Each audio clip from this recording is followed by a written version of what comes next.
Congress party cabinet విస్తరణ ముందు గల్లెతట్టేగా అనిపిస్తలేదు.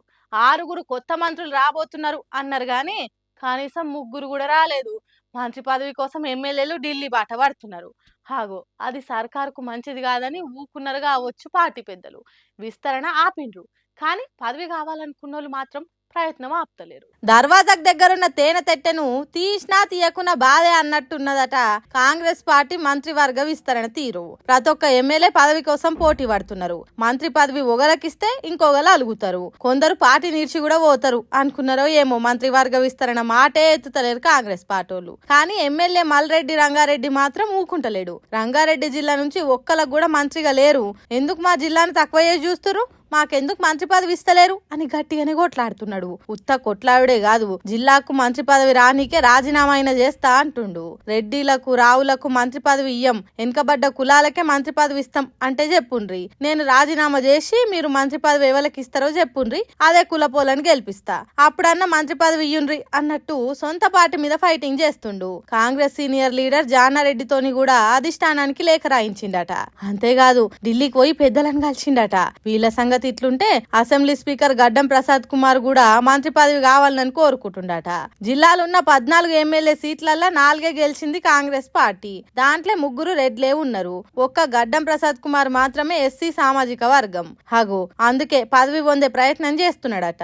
ఇగో ఇట్లా రంగారెడ్డి జిల్లాకు మంత్రి పదవి వచ్చేటట్టు చేయాలని ఆలోచన గట్టిగా చేస్తున్నారట ఎమ్మెల్యేలు. మరి చూడాలి ఎవరికి మంత్రి పదవి వస్తుందో. లేకుంటే అసలు మంత్రివర్గ విస్తరణ అనేది లేకుండా 5 ఏళ్లు గడిచిపోతాయి అనేది ముందే తెలుస్తుంది. ఇక దేశం ముందుకు సాగాలంటే 4 వ్యవస్థలు ఉంటాయి.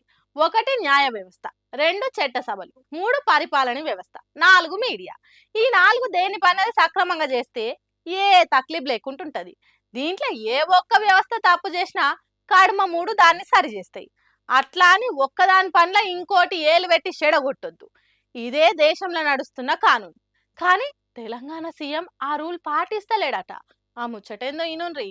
అధికారం ఉన్నది కదా అని అడ్డగోలుగా మాట్లాడొద్దు, కుర్చీ ఉన్నదని అన్ని చర్చించొద్దు అని సీఎం రేవంత్ రెడ్డిని గట్టిగానే వేసుకున్నది సుప్రీంకోర్టు.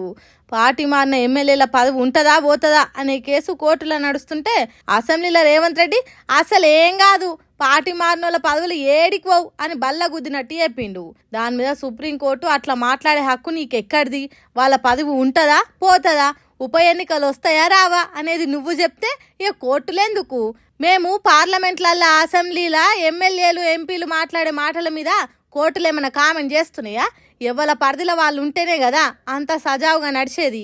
మరి మీరెందుకు కోర్టులలో ఉన్న ముచ్చట్ల మీద తీర్పులు చెప్పిండ్రట? ఎమ్మెల్యే కౌశిక్ రెడ్డి తరపు వకీల్ సాబు ఆర్యామ సుందరం రేవంత్ రెడ్డి అసెంబ్లీలో మాట్లాడిన మాటలను జడ్జికి ఆది చేసిండు. ఇక సుప్రీంకోర్టు పెద్ద జడ్జి జస్టిస్ గవాయ్ సారు బాగానే కోపం చేసిండు. ఓ రాష్ట్రానికి ముఖ్యమంత్రిగా పనిచేసే మనిషికి కొద్దిగా కూడా ఓపిక లేకుంటే ఎట్లా? తనను తాను అదుపులో పెట్టుకోకుండా నోటికి ఏది దోస్తది మాట్లాడితే ఎట్లా? ఇట్లా కోర్టు విషయాలలో తలదూర్చి చర్చించుడు ముఖ్యమంత్రి రేవంత్ రెడ్డికి ఇదే కొత్త కాదు. ఇంతకు ముందు కూడా గిట్లనే చేసిండు.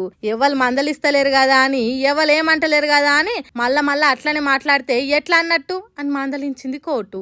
సర్కార్ తరపు వకీల్ సాబ్ అభిషేక్ మను సింఘ్వి మా ముఖ్యమంత్రిని ప్రతిపక్షాలు రెచ్చగొట్టిండ్రు, అందుకే అట్లా మాట్లాడిండు అని సర్ది చెప్పే ఉపాయం చేసిండట. కానీ కోర్టు ఆ ముచ్చట మాకు అనవసరం అన్నదట. అట్లనే పార్టీ మారిన ఎమ్మెల్యేల పదవులు ఊడగొట్టేదానికి స్పీకర్ కు ఇంకెన్ని రోజులు కావాలి, ఎందుకు నిర్ణయం తీసుకుంటలేరు అని అరుచుకున్నదట కోర్టు. మరి కథ ఏడుదాకా పోతుందో.